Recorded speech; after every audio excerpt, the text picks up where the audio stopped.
Steph Aldridge isn't just a bundle of unreasonable energy, which of course she is, but she's also a compassionate and enthusiastic human being that you will find at the centre of things that matter.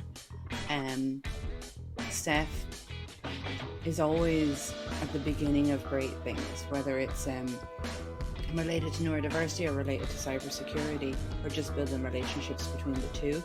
You'll be able to find Steph there, and I'm excited for you to get a chance to learn some more about the things that she does.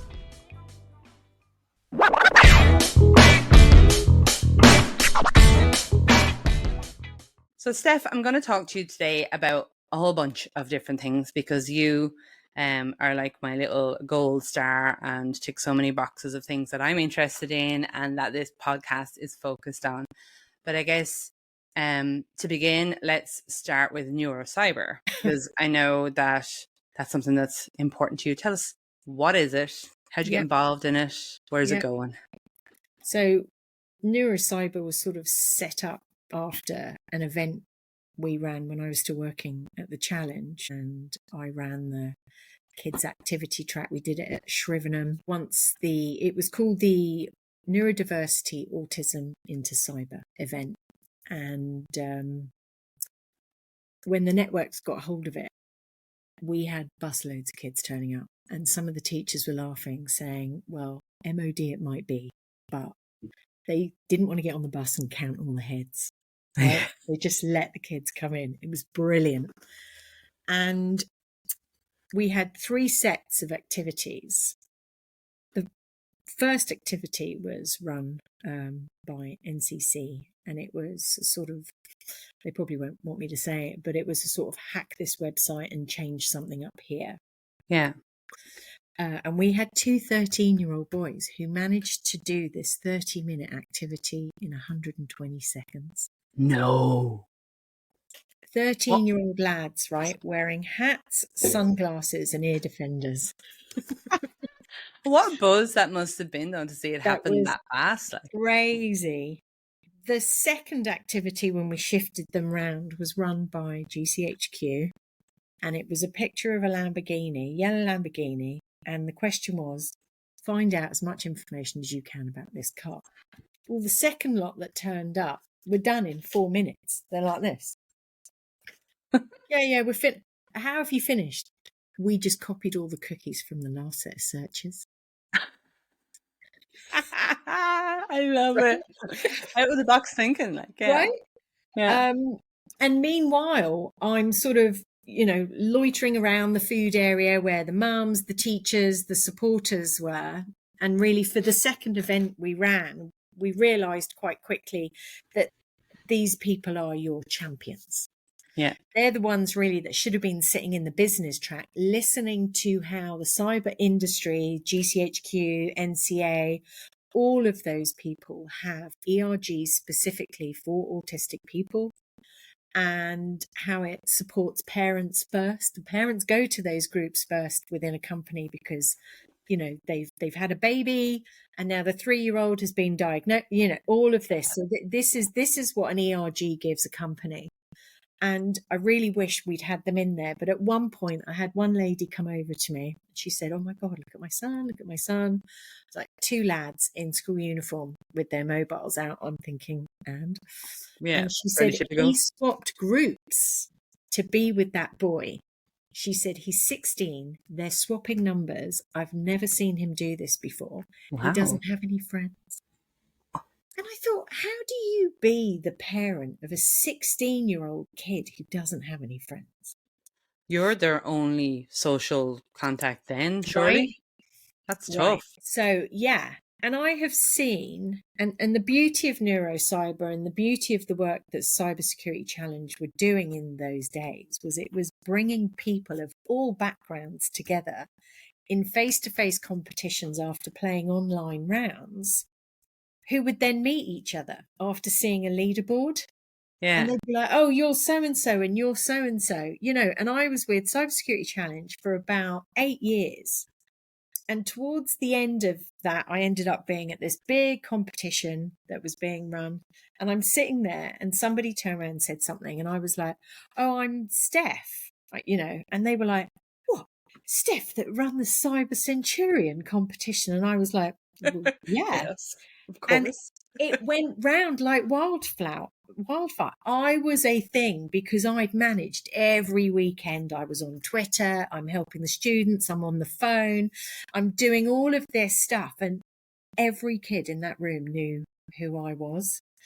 And for a split second, I was like, this is what it is. I have made it. This is what it's like to be a pen tester, this rock star sort of. Yeah. I had no interest in doing presentations, did all of that sort of stuff, but I had to do it as part of the competition. Yeah. So, and that for me, that sort of rewind back to that day, I remember thinking, I have like a 13, 15, however old Bailey was at the time. And I was just thinking, what a nightmare. Anyway, so, and I've seen time and time again, kids who are considered autistic, clearly are, dropped off by parents at these competitions. Parents are freaked out of their bones because they're like, I don't want him to be picked on, ignored, disliked, rude, all of that. Don't worry, it's fine. And then watching these kids as part of a team, as the other kids work out how much faster and more technical some of these autistic kids were. And then that feedback happening. And then getting into a lift with somebody I was told was a very shy autistic chap. Yeah. Laughing and joking, taking the mick out of himself, cracking jokes like a top quality middle-aged dad. Just brilliant. I'd never seen anything like it in my life. And I thought, it's true. All the stuff Holly had told me up until that point is true. It is untrue that an autistic person can't present. It is untrue that an autistic person can't communicate, couldn't be a consultant, couldn't work out how to write it's all That rubbish. Holly Foxcroft. Yeah. Yeah, she's It's brilliant. all rubbish. It's about special interests, it's about engaging, and it's about being aware enough in yourself as a person to be okay with dealing with people who make you feel slightly uncomfortable because they don't do things the way you do. Yeah. And I think part of getting older and being neurodivergent, even though I can do eye contact and all of those things, for me means that if somebody walks up to me sideways and sort of looks at my chin, I won't make them look at my eyes. I will talk to their ear, or I'll look straight past them and I'll answer them and ask them what they need. And I do that with kids at the college now and stuff like that. There's a reason why somebody's not looking at you. I always think that neurodivergents are like magnets, like they'll find each other. And I didn't know, like I was talking to a lady earlier today and I was saying to her, my mum used to always say, Jenny, you always bring home the lame ducks.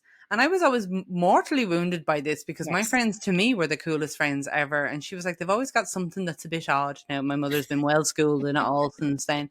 But when I look back at it now, I go, they're all neurodivergent. We didn't know it then. They're all various flavors and such. We didn't know it then.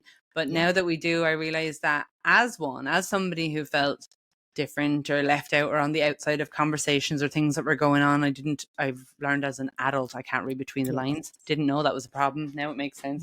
But being around people who also had that sort of level of awkwardness made me feel so like, oh, thank God I don't have to pretend like I've got all my crap together because they don't have their crap together, so we can all not have our crap together. Yeah. That makes sense. Exactly.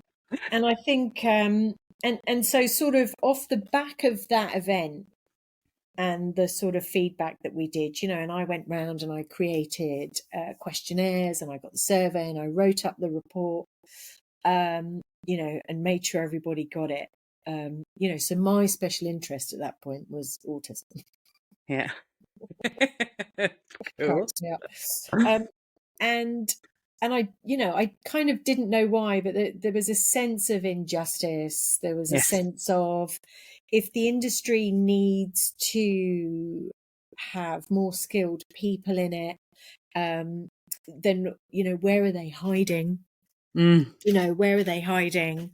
How can we get them in? And so it became a thing. Neurodivergence, specifically autism in the early days, was really sort of thinking about the future skills. So when Mike, the CEO of Neurocyber, set it up, I mean, I was there.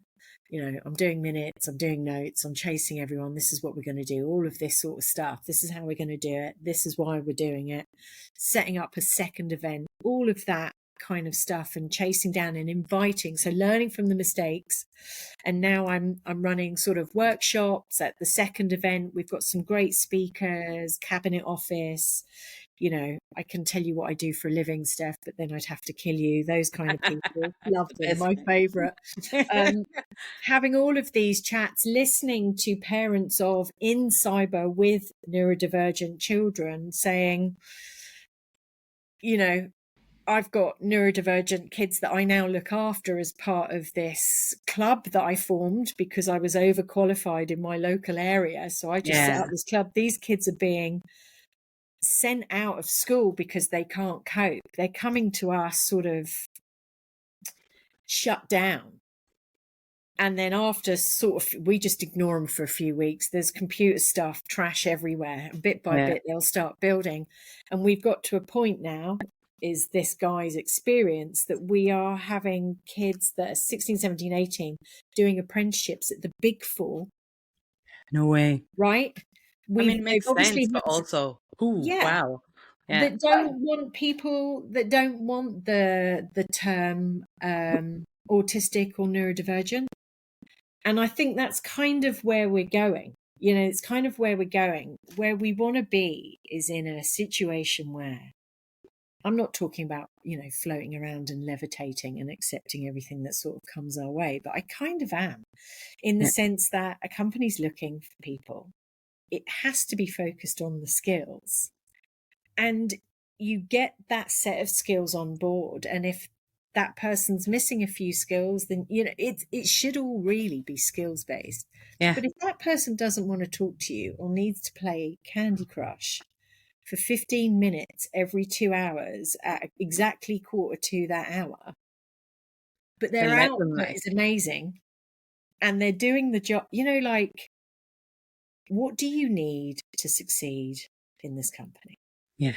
Right. And unless what you need involves breaking any laws, like murder or anything like that, there's really most of the things that people need are things that you would accommodate in a heartbeat for somebody if you didn't think they were different from you. So why are we thinking hard about accommodating those things just because somebody is different to you? Because if my, neurotypical sister was in work and she said, look, this office is really noisy. Can I wear noise cancelling earphones because I can't get my work done? They'd go, yeah, grand, crack on. But somebody who's neurodivergent has to specifically ask for it under the needs of their disability as an accommodation, or at least they will often feel that way. Yeah. Where it should be just said and done that you want to wear headphones, go ahead and wear headphones. As long as they're not leaking music that's annoying everyone else, go for it. Exactly. It feels like a lot of common sense is kind of thrown out the window because people go into blind panic. And I think we've got a set of people who have all the best aims for doing the sort of resourcing and onboarding and daily life and, getting people, keeping people happy all the way through to any kind of promotion, learning, and into, and when you part ways, you part ways. But what does that look like for the average person, and how flexible are you so that people can do what they need? And I know people sort of, grumble, so-and-so's always working from home, or, the last company I worked for, there was one software developer that was working from his boat in the middle of the Med. But was he getting the work done, Steph? He must have been. Otherwise, somebody would have said something about it. I mean, it was way above my pay grade, but I just thought, I'd love to be that software developer. I'm like, who cares where you're working from or what hours you're working? If the stuff is if the expectation of your role is being achieved. And in many cases, I find that certainly as a leader, that if you give people the room to do the things within a way they find supports their needs best, then they don't just succeed, but they excel. And I know as a neurodivergent, given that tiny little bit of breathing room, I would get it so rarely that when I do get it, I was so utterly grateful for it that I'm like, and can I do this? And can I do that? And I can do this as well. Yeah, I'm not saying that's why you everywhere. should do it, but it tends to be that, when people get an opportunity to feel comfortable, feel relaxed, and feel accepted, then all of the energy that they're pumping into trying to be Get it socially right. normal, like, yes, then they can put into actually doing great other things that are exceptional. So, Yeah. it's a no-brainer really when you think out loud about it. And it is, it's rookie move. I mean, you coined that term, and I thought, yeah, that's a perfect term for companies who need a way of sort of trying to control this stuff. Yeah. And Amazon wants everybody in 5 days a week, beginning of, January 2025. And what I don't even know what that says about them. Mm, All I know is that I don't want to work there. yeah. I've got, avoid it like the plague. And and currently what the world is looking at is this kind of tightening of our borders.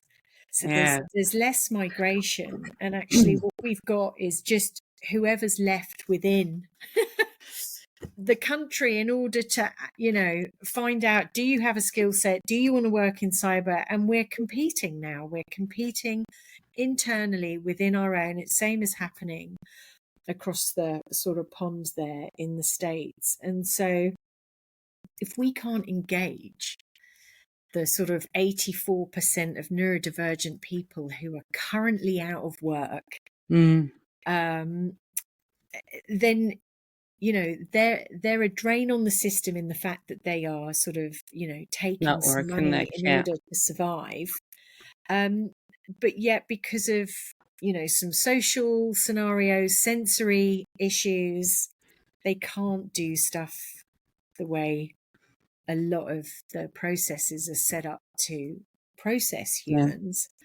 The world's kind of losing out in both ways, really. And I think what we're going to see, and I think I see movement in that direction. There's more recruitment companies and recruiters starting to go kind of, hang on, there might be something in this. So we're actually seeing neurodiverse specific, the irony Yeah, of yeah, even that statement, recruitment companies being set up.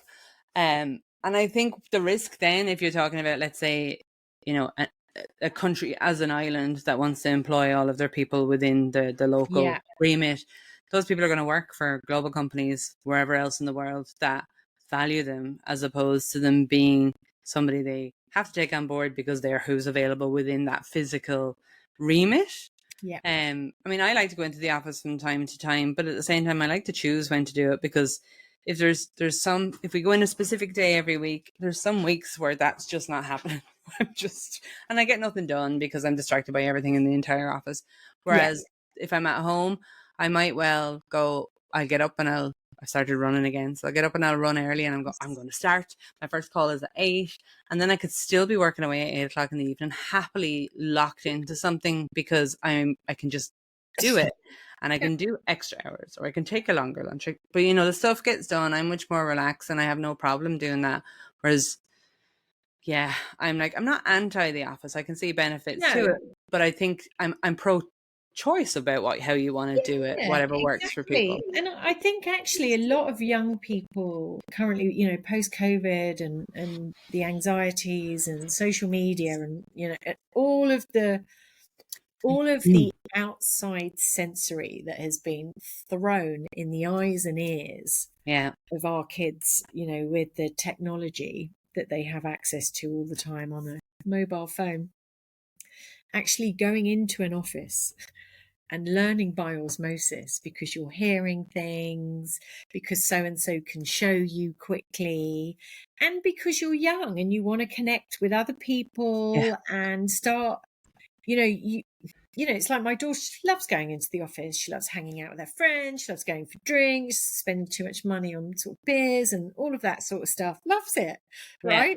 But she's building her life. I kind of like the other sort of side of that, in the sense that I still want to be of use. Yeah. and to have some sort of interesting outlet for doing this work, which is what neurocyber gives me. And it's the real reason I think the branding's great.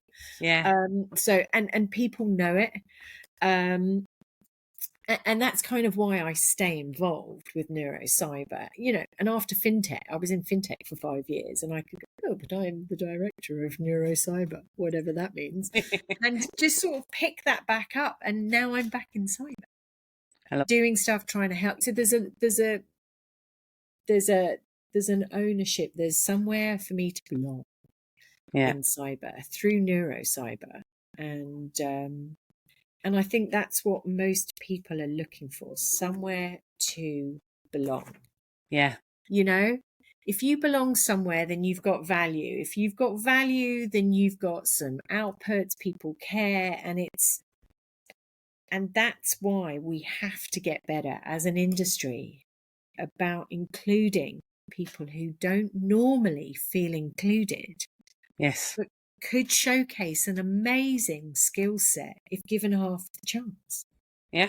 And the loyalty that comes out of that, similar to apprenticeships.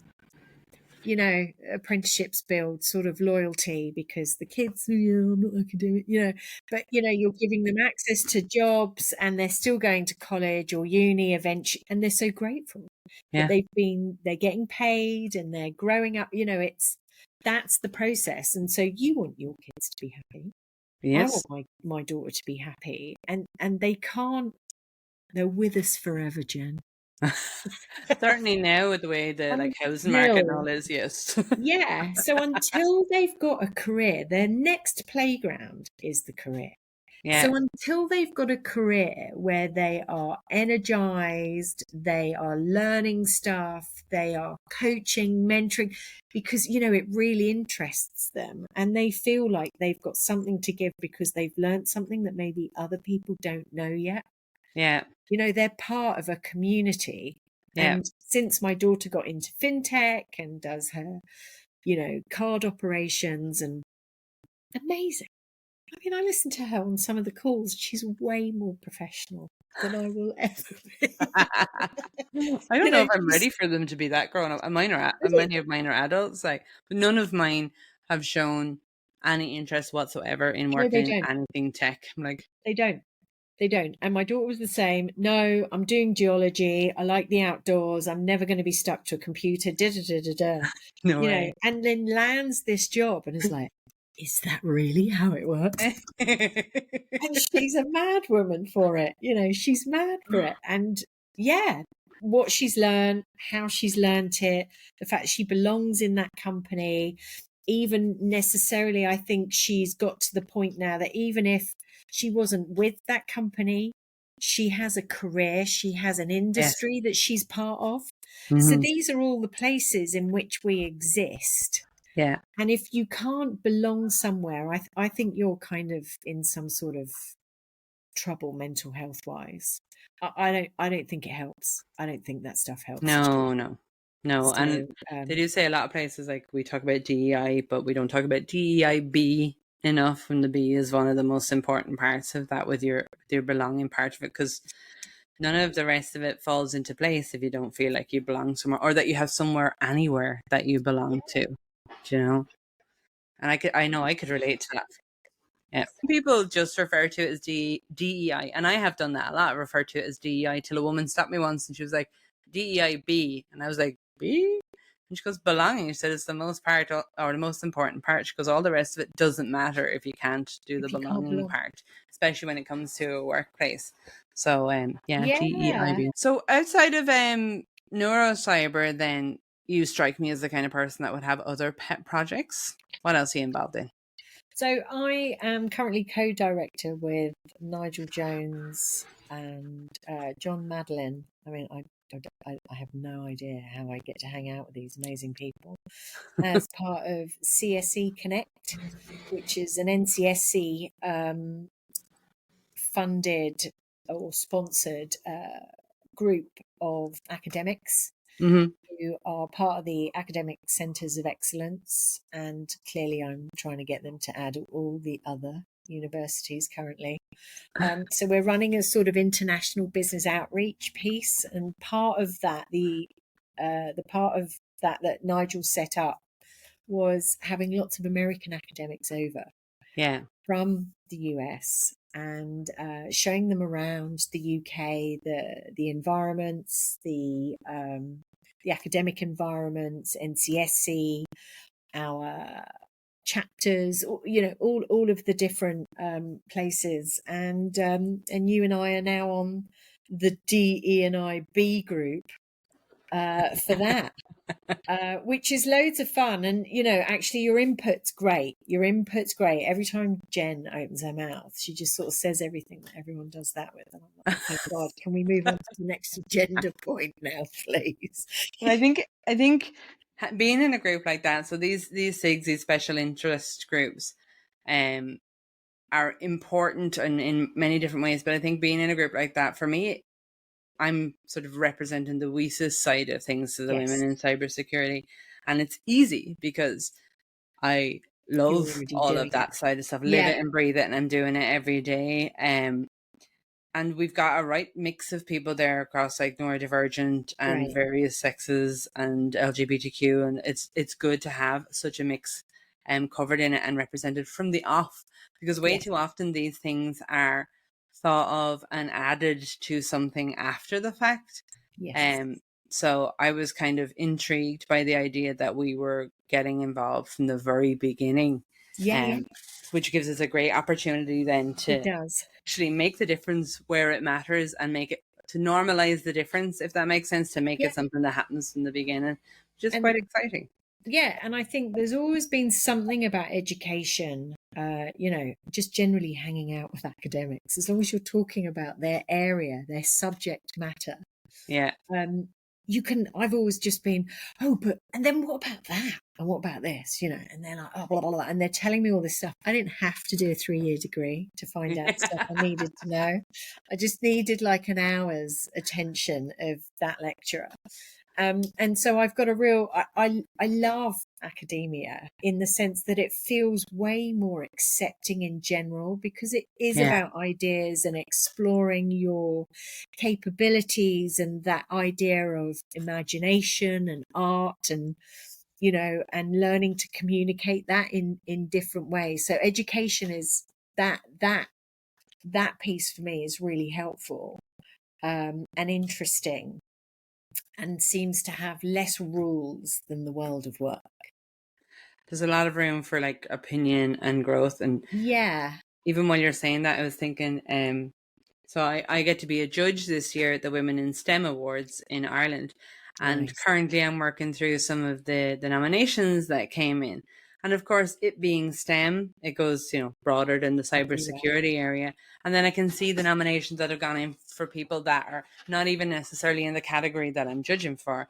And I'm just reading some of them, and it's everything from like med tech to like space tech to tech. And I'm like, oh my God, I'm learning so much just from these nominations. It totally appeals to my kind of, and then there's that, and then there's and I'm having an absolute blast. And I'm like making notes of people's names, going, must talk to them about that. I've got so many questions. Afterwards. I mean, it's amazing, isn't it? And it's like, if you think about, I came from hospitality background when I joined Cybersecurity Challenge. And I was so nervous about being made to take minutes at a meeting. I'd never done it in my whole life. So I sort of signed up and did some freebies for my local canoeing and kayak gang. So I took minutes there, and that was fine. I thought, okay, I've done them once. I know how to do them. Talent management group, all of the professional bodies, all of the certification companies, GCHQ, and Crest, Block. Anyway, so I'm there, and my first set of minutes are like 12 pages long. I was just thinking the same thing. I was rubbish at taking notes. I didn't know what to highlight. I didn't know how to narrow anything down. What's actually important in that sentence? The anagrams, all of the letters, what does this mean? What does that mean? Like, just took me nearly a whole month before the next meeting to get them sorted out. But that was fine, and I was off and running. And towards the end of that job, I split my role because they had a startup at Bletchley. And I Mm-hmm. was like, I'd like to build the EPQ, so the extended project qualification. And they were like, yeah, but you've got to get City and Guilds Centre accreditation. You've got to build the course. It's got certain, so we use the National Occupational Standards. Well, I was at B-Sides. I'm saying, come to Bletchley and let me video you for Yeah. this. And that's what we did. We videoed 22 talking heads. Somebody transcribed all of that stuff. I've still got all of those transcriptions on my old laptop. And at one point, I was reading through them and I was thinking, I could easily do a master's in cybersecurity. That's part of the problem, I think, though, With with things this like info, ADHD. You're like, I can do that, but can I finish it? with this info, I could never finish it. And but that's what I did. So Yeah. I built the first UK extended project qualification certificated by City and Guilds in I 2 love it. years after having 80 learners go through it. And my caveat was teachers know what an EPQ is. Yeah. And 14 to 16 or whatever the age group was, the 14 to 18-year-olds, know what an EPQ is. We are Yeah. not marketing it as Mm-hmm. a 14, like they already know who they are.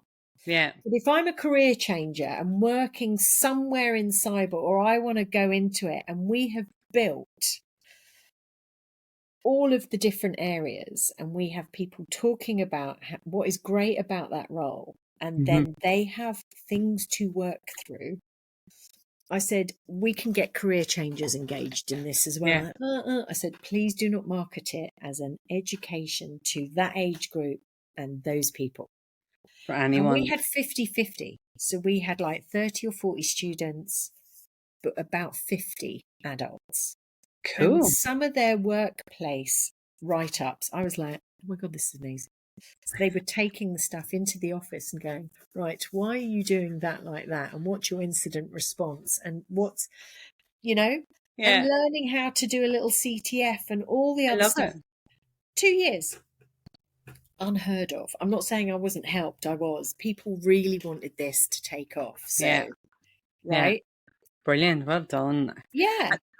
But you need that kind of, again, it's that different viewpoint, that different approach, and that drive to be able to do that. Like, I think when you get like that, you can make yourself the kind of person that's really hard to say no to, because you've covered all of your bases. Yeah. You've thought about everything that they might possibly go wrong, or they might possibly ask you to qualify, and you've got all of that in place.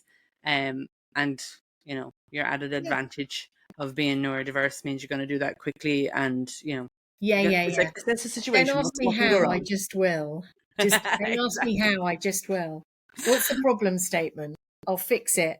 Yeah, Don't don't ask ask me me to how break I'm it going to do down. it. Like, yeah. Yeah.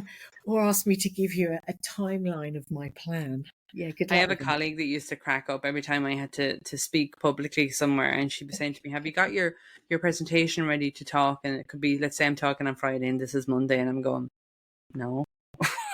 And she's like, "You make me so anxious because you haven't got it ready in time." And I'm like, "In time? It's Friday.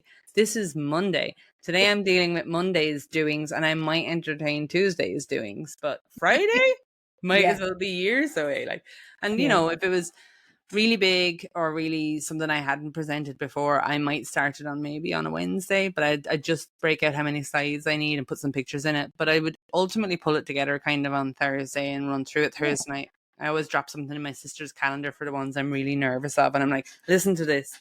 And then I cry over it and go, oh my God, I should have prepared for this better. And then I deliver it in its most perfect way, like I've been doing it for years, on the day it's to be delivered. And it's a routine now. I've just accepted it's a routine, and my sister drinks her cup of tea and she eats her dinner while she's listening to me crying about how I should have prepared it for, knowing full well she's going to ping me the next day and go, well, how did it go? And I was like, it was awesome, it went so well. Great. It was so good. The feedback. Yeah. It just seems to be my routine now. Like, but my colleague was going, You're oh my so gosh, good. you're going to give me a heart attack. Just like, she'd ask me every day, have you done it yet? I'm like, no.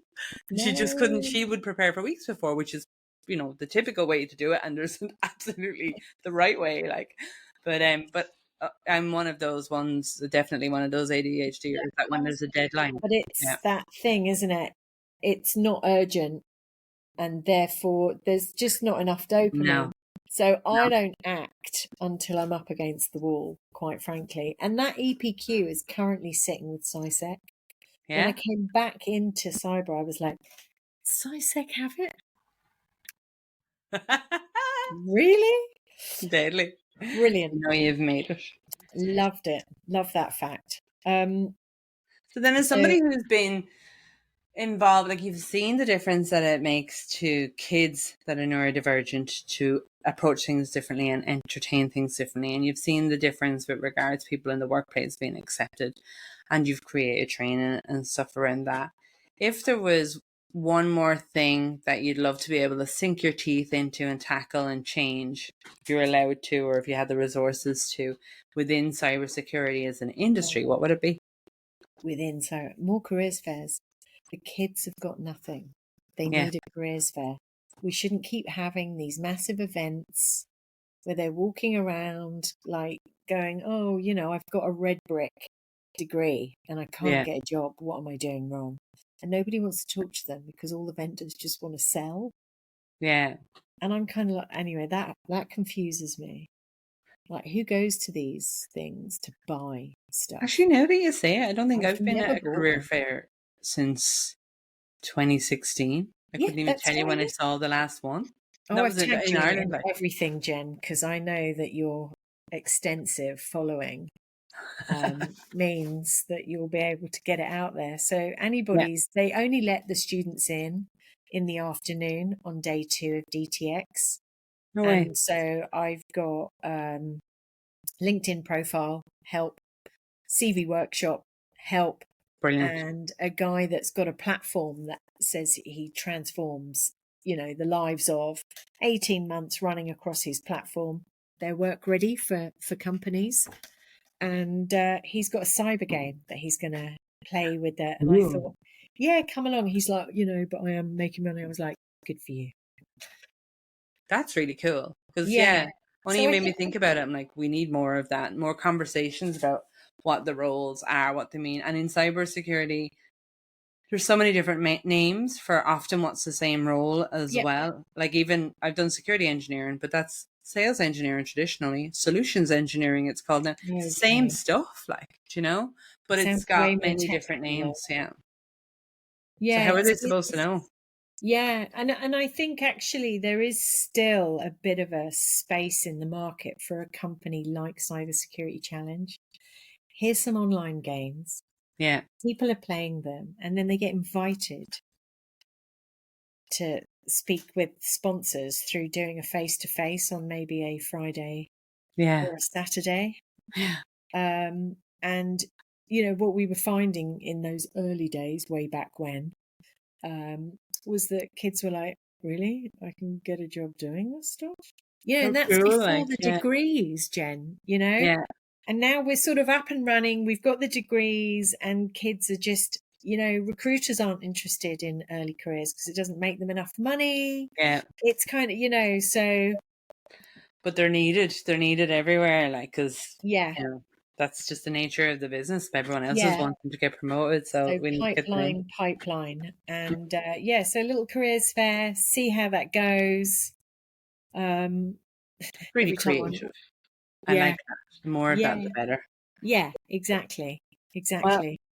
yeah, thank you so much for That's all taking the right. time today. And Anytime. yeah, You're have great. fun. Yeah. Cheers, Steph. See you later.